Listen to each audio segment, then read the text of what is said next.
What's up guys, welcome back to Make It and Break It. My name's Andrew and today we are working on upgrading and fixing our CR-10. So last time we were at the CR-10 we were trying to fix a clogging problem. In fact, this nozzle is still super clogged. Take a look at that.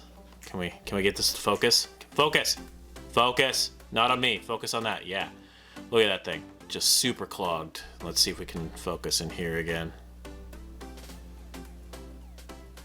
Maybe.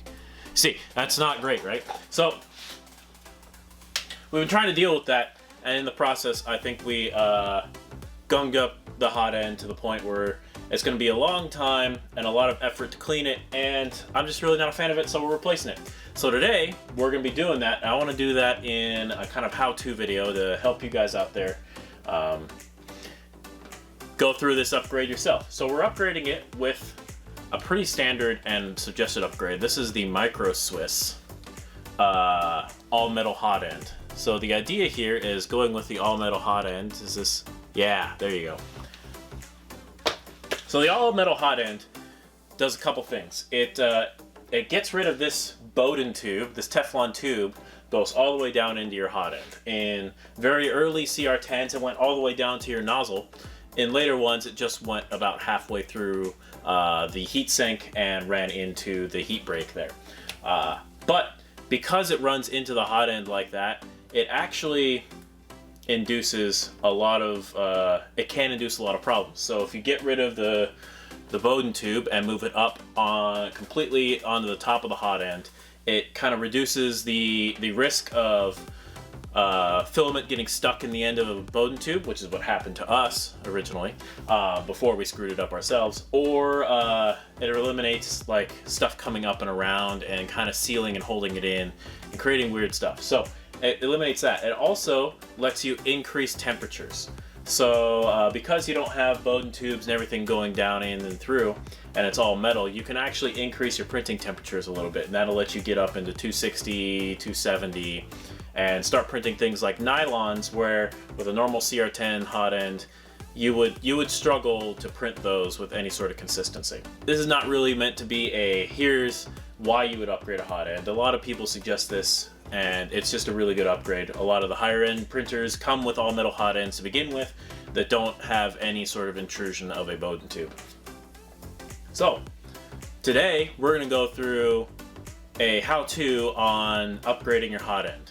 And the first part is disassembly.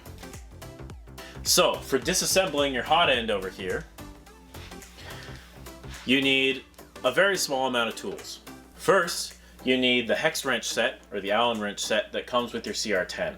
So here's all of them, and specifically, you only need the smallest two. The other three over here are really more of the rest of the machine. They work on screws on the rest of the machine. They're not needed. So don't worry about those. You can leave those in the bag. Second, you're going to want a Phillips screwdriver. I've got a couple of them up here just because you want to use the biggest Phillips screwdriver that works. This is for removing the screw that holds in the thermistor on your heater block. But you're going to want a Phillips head screw to go remove that. Third, the only other piece of tooling you'll need right now is a wrench to remove the hot end. I suggest a socket and ratchet combo. The stock hot end on the CR-10 fits a 6mm socket. Note that the CR-10 does come with a wrench that fits the hot end, but it's very thin, and I found that it has a much better chance of scoring the end of the hot end than actually really helping remove it, especially when it's tightened up properly.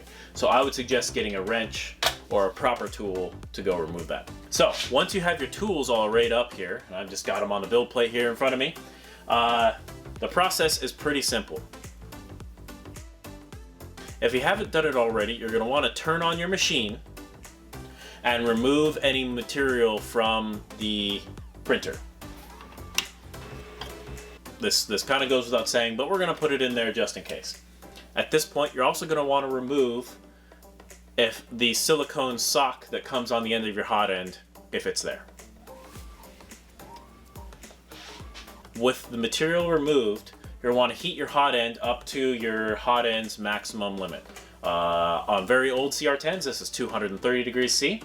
On my CR10 and more recent design CR10s, this is 260-ish degrees C. And remove the nozzle.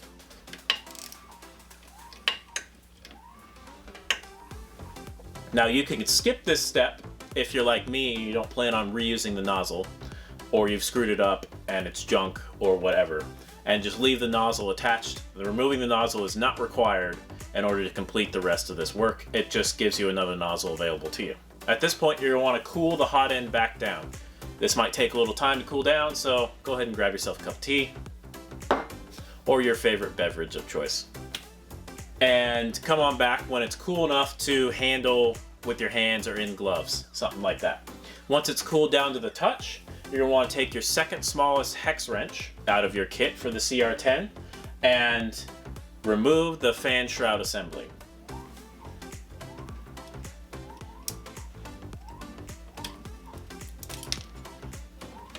Preferably you want to do this with the fans turned off, or the whole machine turned off, because you're going to be messing with the electrical components here soon, so that you don't risk damaging the fan blades.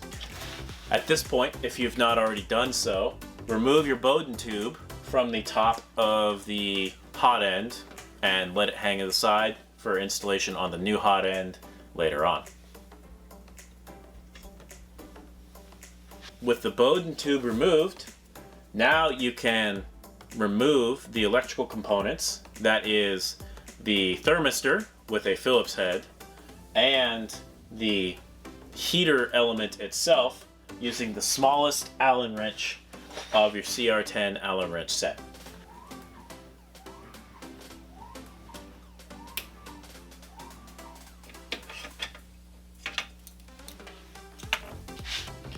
Let those hang off to the side for installation in the new hot end later on. Finally, go ahead and remove your stock CR10 hot end assembly. This requires the second smallest Allen wrench in your CR10 Allen wrench set.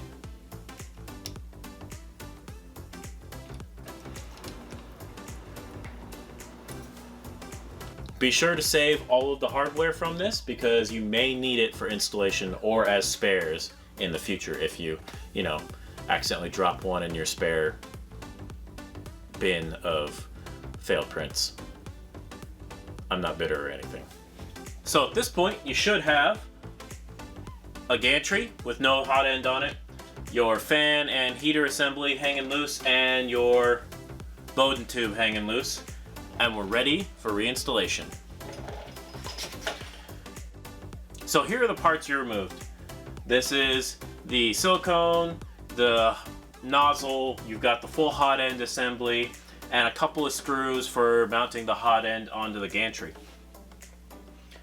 Of all of the pieces that you removed, the only pieces you will need that are not provided by the kit are the two screws here that mount the fan assembly to the gantry. Microswiss kit provides a heater block and thermistor screw, a heat sink and thermal brake, a new nozzle, silicone sock, and some odds and ends and fasteners for finishing up the installation. Tools you'll need for reinstallation. Some of them are going to be very similar. You will need the second smallest Allen wrench from your CR10 Allen wrench set. You no longer need the small wrench from the Allen wrench set. The Microswiss kit comes with a small Allen wrench for all of the pieces that it adds onto the kit. You'll again need a Phillips head screwdriver and a socket and wrench for installing the nozzle. Keep in mind though that this nozzle is a different size from the stock CR10. So instead of the 6mm socket you want for the stock CR10, you want to pull out a 7mm socket. Now, one additional tool that you'll need is a wrench for holding the heat brake. This is provided by the Microswiss kit, so don't worry about trying to source it yourself. It is a 7mm wrench, so if you want to use your own wrench, you can go ahead and do that. Just make sure it's a small, very small 7mm wrench. So the reassembly is mostly similar to the disassembly, just in reverse. There are a couple differences though that we will highlight here as part of the Microswiss hot end. Please note, these are not exactly the same as the Micro Swiss hot end installation directions, because my philosophy is do as much work without attaching electrical components as possible. Just keeps as much stress off the wires as you can. So first, you're going to take your heater block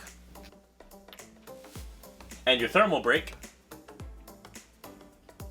and thread in the thermal brake to the heater block.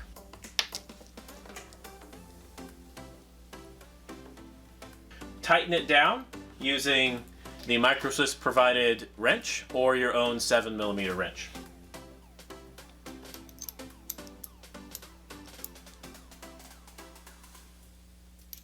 Next, flip the heater block over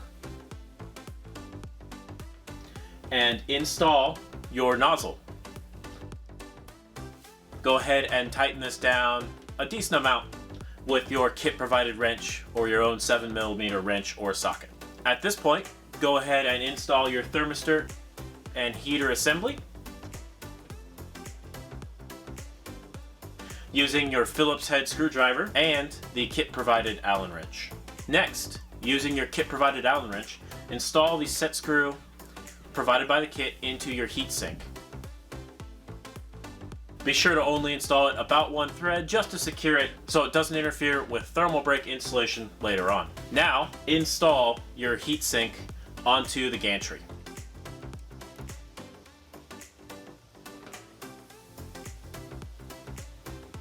With the heatsink installed on the gantry, take your heater block assembly and insert the thermal brake into the slot on the heater block. Fix the thermal brake in place using the set screw and the kit provided Allen wrench. Keep all these tools handy. We will check and retighten all of these fasteners later on when we heat up the hot end.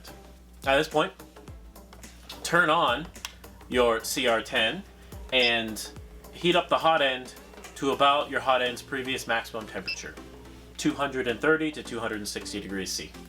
Using your 7mm wrench and the kit provided wrench, tighten your nozzle into the heater block while restraining your thermal brake. While the hot end is heated up, check tight and tighten fasteners holding in your heater element and your thermal brake into the heatsink. After that, go ahead and cool down your machine and reinstall your fan assembly.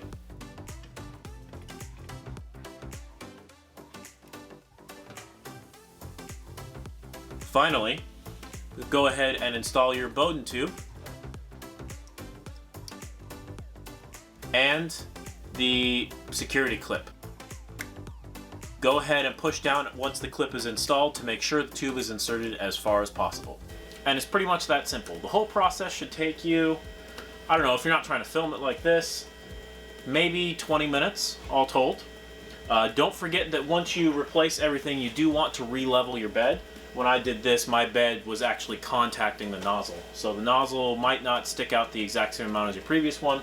Do re-level your bed before you start printing. But 20-30 minutes and a few parts later and you have a much better, much more improved printing experience. I even noticed it just feeding in material just to prime the 3D printer. It was a lot nicer. So I'm expecting a lot better things and hopefully a little bit more consistency out of this thing once I get the hang of the new hot end. So hopefully that helps you guys out there. Thanks for watching. My name's Andrew. This is another Make and Break It YouTube channel. Like, comment, subscribe, all the YouTube things. If you like motorsports stuff, we do a lot of that things here. Cars, motorcycles, that sort of thing. So thanks for watching, and I'll catch you later.